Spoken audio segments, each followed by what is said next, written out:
Hello everyone, welcome back to study.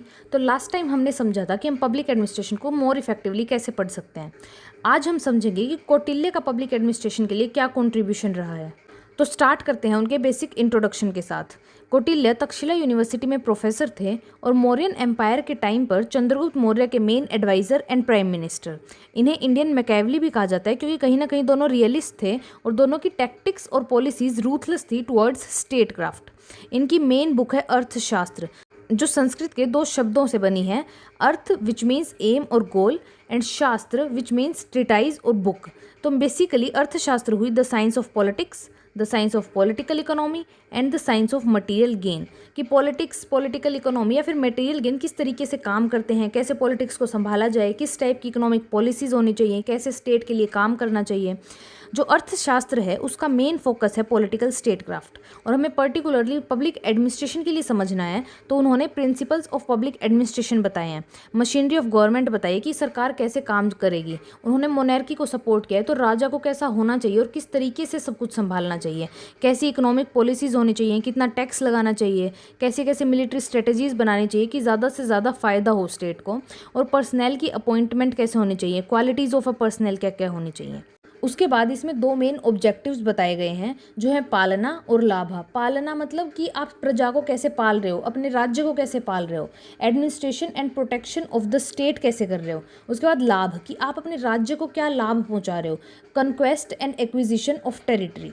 उसके बाद जो अर्थशास्त्र है वो 15 पार्ट्स में बटी हुई है, तो उसमें से जो पब्लिक एडमिनिस्ट्रेशन के लिए मेनली डेडिकेटेड हैं वो है first, second, fifth and sixth. अब हम समझेंगे नेचर ऑफ स्टेट। अगर हमें किसी भी थिंकर या स्कॉलर के व्यूज़, थ्योरीज को जानना है तो हमें पता होना चाहिए उस टाइम पे नेचर ऑफ स्टेट क्या था, किस टाइप की गवर्नमेंट थी, कैसा माहौल था राज्य में। उसी के अकॉर्डिंग कोई भी थिंकर अपने व्यूज़ और थ्योरीज देते हैं।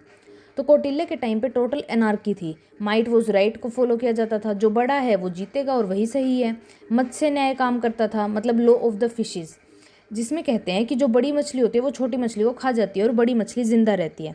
उस टाइम पर इन्होंने मनु को सिलेक्ट किया, सन ऑफ विवस्वत, मतलब सूर्य देव के बेटे।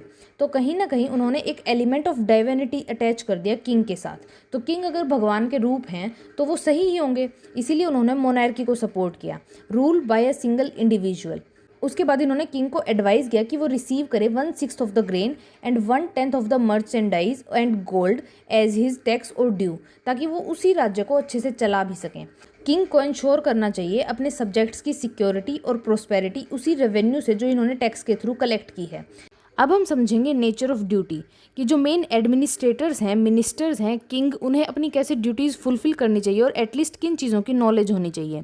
जो एडमिनिस्ट्रेटर्स हैं उन्हें at least science of public administration की नॉलेज होनी चाहिए कि पब्लिक एडमिनिस्ट्रेशन कैसे काम करेगा, पर्सनल्स की अपॉइंटमेंट कैसे होगी, अकाउंटेबिलिटी, ट्रांसपेरेंसी, ये होनी चाहिए। देन जो मेन डिग्नेटरीज़ हैं गवर्नमेंट में, जैसे king, crown prince, priest, ministers, इन सबको एडमिनिस्ट्रेशन को अच्छे से हैंडल करना आना चाहिए। जिन मिनिस्टर्स को एडमिनिस्ट्रेशन की नॉलेज नहीं है वो काउंसिल मीटिंग्स को, डिस्कशंस को हैंडल करने के लिए अनफिट हैं। और जो किंग इस बारे में नहीं जानता वह डिस्ट्रक्शन करेगा खुद का भी और अपने किंगडम का भी थ्रू माल एडमिनिस्ट्रेशन। कोई भी कितना भी पावरफुल किंग हो वो एक स्टेट को अकेले नहीं चला सकता, तो उन्हें कुछ ऑर्गन्स और एलिमेंट्स की ज़रूरत होती है फॉर देयर हेल्प। इसी से रिलेटेड कौटिल्य ने सप्तांग थ्योरी दी है, जिसमें उन्होंने 7 इसेंशियल ऑर्गन्स ऑफ स्टेट बताए हैं जो राजा की हेल्प करेंगे, स्वामी की हेल्प करेंगे राज्य को अच्छे से चलाने के लिए। इन 7 ऑर्गन्स में आते हैं स्वामी, अमात्य, दुर्ग, दंड, मित्र, कोश और जनपद। कौटिल्य के अकॉर्डिंग सप्तांग थ्योरी के सेंटर में आते हैं स्वामी और द रूलर, जिन्हें हम किंग भी कहते हैं। कौटिल्य ने किंग के साथ एक एलिमेंट ऑफ डिविनिटी अटैच किया है, इसीलिए उन्होंने मोनार्की को सपोर्ट किया है और राजा को एक्सटेंसिव पावर्स दिए हैं।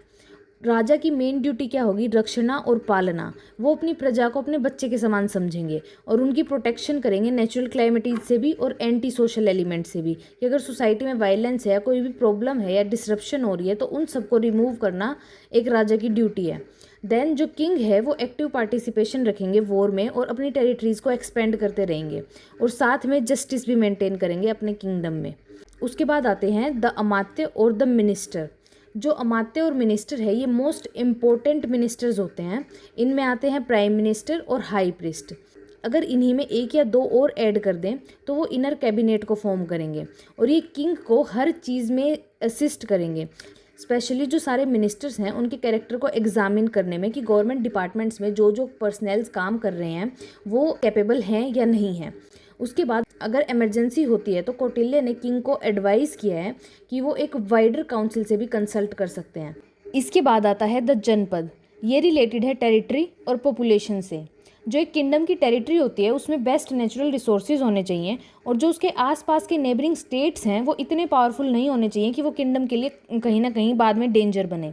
और जो पॉपुलेशन है एक किंगडम की वो इतनी प्रोस्पेरस होनी चाहिए कि वो इजीली टैक्सेस को पे कर सके, लॉयल रहे और किंग के ऑर्डर्स को फॉलो करे।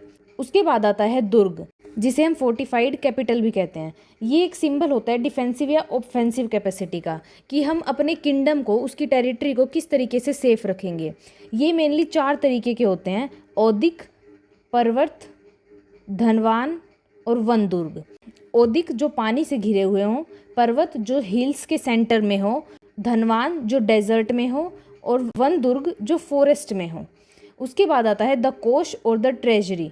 जो राजा होता है उसे अपने किंगडम को अच्छे से चलाने के लिए एक अच्छी फाइनेंशियल स्टेबिलिटी चाहिए होती है, तो इसीलिए जो कोष है वो एक परमानेंट सोर्स ऑफ रेवेन्यू है स्टेट के लिए। जो राजा है वो अपनी प्रजा से 1/6 पार्ट लेंगे उनकी प्रोड्यूस का, ताकि उसको बाद में यूज़ किया जा सके। राज्य में या फिर कोष में सफिशिएंट करेंसी और वैल्यूएबल मिनरल्स होने चाहिए, जैसे कि गोल्ड, ताकि वो काम आ सके किसी भी इमरजेंसी सिचुएशन के लिए। हमेशा रेवेन्यू को कलेक्ट करने के लिए जस्ट मीन्स का यूज़ करना चाहिए और जो प्रजा है उसको प्रताड़ित बिल्कुल नहीं करना चाहिए रेवेन्यू कलेक्ट करने के लिए। इसके बाद कौटिल्य ने नेक्स्ट ऑर्गन ऑफ स्टेट में बताया है द दंड और द आर्मी।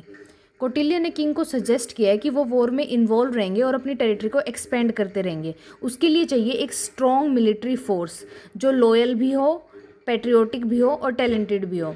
मेनली ये क्षत्रिय वर्ण से आएगी, लेकिन अगर इमरजेंसी होती है तो शूद्र और वैश्यज को भी रिक्रूट किया जा सकता है। हेड ऑफ डिफेंस डिपार्टमेंट को बोलेंगे सेनापति और उनकी 2 ब्रांचेज होंगी, जिसमें एक होगी charge of actual defence forces, जिसमें सारी स्ट्रेटजी और टैक्टिक्स को कंट्रोल करेंगे, और दूसरी होगी इंचार्ज ऑफ सप्लाईज, कि कैसे सारा मटेरियल सेना तक पहुंचाया जाए। उसके बाद आता है द मित्र और द एलाय। इसे हम फ्रेंड भी कह सकते हैं। ये बहुत वैल्यूएबल होते हैं, परमानेंट बेसिस पर होने चाहिए और ये एक अनदर स्टेट का रूलर होता है। कौटिल्य ने मेनली 2 तरीके के एलाइज बताए हैं, सहज एंड कृत्रिम। सहज जो नेचुरली होते हैं और कृत्रिम जिन्हें आप एक्वायर करते हो अपने डिप्लोमेटिक वे से या फिर अपनी स्ट्रेटजीज के अकॉर्डिंग। नेक्स्ट हम समझेंगे Kautilya's ideas on principles of administration. सबसे पहले सेंट्रलाइजेशन और डिसेंट्रलाइजेशन के बारे में कौटिल्य ने क्या कहा है। उन्होंने मोनार्की को सपोर्ट किया है, तो एक स्ट्रॉन्ग सेंट्रल अथॉरिटी ऑटोमेटिकली आ जाएगी। अगर मोनार्की फॉर्म ऑफ गवर्नमेंट है तो मैक्सिमम पावर्स सेंटर के पास रहेंगी, ताकि ऑर्डर और स्टेबिलिटी अच्छे से मेंटेन रह सकें। पर उन्होंने डेलीगेशन ऑफ अथॉरिटी को भी सपोर्ट किया है, जिससे लोकल ऑफिशियल्स को कुछ ना कुछ पावर्स मिले, ताकि जो गवर्नेंस है वो एफिशिएंटली वर्क कर सके। उसके बाद selection and training of officials. जो इंडिविजुअल्स हैं वो क्वालिफाइड होने चाहिए और कॉम्पिटेंट होने चाहिए। उन्होंने एक अच्छा ट्रेनिंग का सिस्टम बताया है और एजुकेशन के लिए भी कहा है कि जो इंडिविजुअल्स अच्छे से एजुकेटेड हैं उन्हें ट्रेनिंग मिलनी चाहिए, ताकि वो गवर्नेंस में अच्छा कर सकें और डिसीजन मेकिंग पावर उनकी स्ट्रॉन्ग हो सके। Then ethical governance. कौटिल्य का मेन एम था to promote justice, fairness and integrity in the administrative system. तो जो एडमिनिस्ट्रेटर्स हैं उनमें हाई मोरल और एथिकल स्टैंडर्ड्स होने चाहिए, ताकि करप्शन के चांसेस कम हो सकें। नेक्स्ट आता है फाइनेंशियल मैनेजमेंट। कौटिल्य ने फाइनेंस को एक बहुत बड़ा स्पेस दिया है अपनी थ्योरीज में और अपने वर्क्स में। उन्होंने डिफरेंट मेथड्स ऑफ टैक्सेशन बताए हैं, ताकि जो रेवेन्यू कलेक्शन है और बाकी सारे फाइनेंशियल रिलेटेड वर्क्स हैं, कोष है जिसे उन्होंने एक मेन ऑर्गन बताया है, वो अच्छे से वर्क कर सकें। रिसोर्स एलोकेशन, इकोनॉमिक पॉलिसीज़ अच्छे से फ्रेम की जा सकें और स्टेट की फाइनेंशियल स्टेबिलिटी पर हमेशा फोकस रहे। देन आता है law and order, effective law enforcement, judicial administration और पनिशमेंट फॉर लॉ ब्रेकर्स की इसलिए अच्छी स्ट्रेटजीज बनानी चाहिए। उन्होंने principles of law and order पर भी फोकस किया है, ताकि सोशल हार्मनी और सिक्योरिटी फॉर सिटीजन्स बनी रहे। देन आता है फॉरेन पॉलिसी एंड डिप्लोमेसी। इससे रिलेटेड कौटिल्य ने स्ट्रेटेजिक एलाइज, इंटेलिजेंस गैदरिंग और डिप्लोमेटिक नेगोशिएशंस पर वर्क किया है। उन्होंने बताया कि जो एलाइज हैं वो main organ of the state में आते हैं और राजा को इन पर बहुत अच्छे से वर्क करना चाहिए। और साथ में इंटेलिजेंस गैदरिंग के लिए उन्होंने स्पाई सिस्टम पर फोकस किया है। Then welfare of the people, जो किंग का मेन एम है वो वेलफेयर ऑफ द पीपल होना चाहिए। उसके लिए उसकी प्रजा उसके बच्चों के समान होनी चाहिए और उन्हें उन्हीं के लिए वर्क करना चाहिए। अब हम समझेंगे last topic, views of Kautilya on corruption. Kautilya ने करप्शन से रिलेटेड सबसे फेमस कोट दिया है, just as it is impossible to know when a swimming fish is drinking water, so it is impossible to find out when a government servant is stealing money. तो ये coat highlight करता है कि जो corruption है वो inherited है human nature में और उसे कम्प्लीटली एलिमिनेट या इरेडिकेट करना पॉसिबल नहीं है, लेकिन इसको कम ज़रूर किया जा सकता है थ्रू स्ट्रॉन्ग मैकेनिज़म्स और साथ में करप्शन के लिए बहुत हार्श पनिशमेंट्स देकर। Finally thank you for watching and learning with us. अगर आपको कोई भी और टॉपिक समझना है या आपकी कोई भी प्रॉब्लम्स हैं तो कमेंट सेक्शन में बताना ना भूलें।